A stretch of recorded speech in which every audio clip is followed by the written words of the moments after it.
आज हम उर्दू के काम में बीमारी की दरख्वास्त लिखना सीखेंगे और इसके इशारे भी सीखेंगे।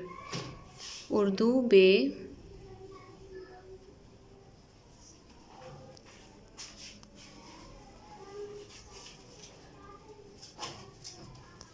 बीमारी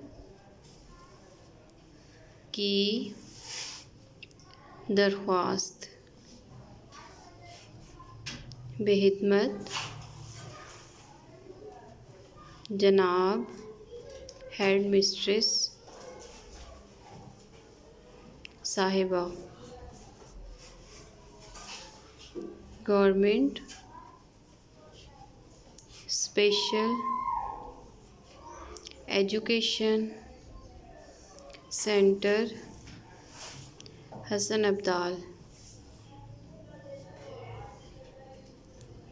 जनाब आली, गुजारिश है कि मुझे कल रात से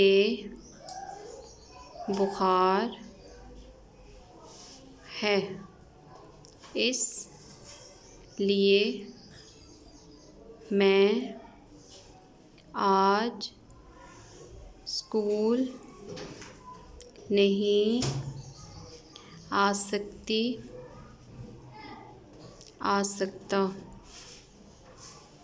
मेहरबानी कर के मुझे एक दिन की छुट्टी दे दें।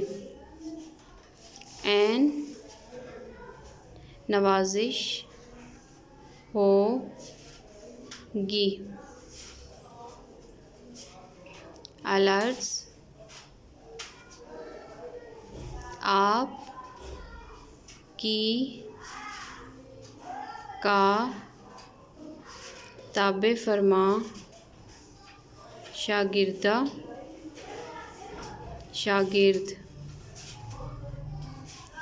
अलिफ बे जीम।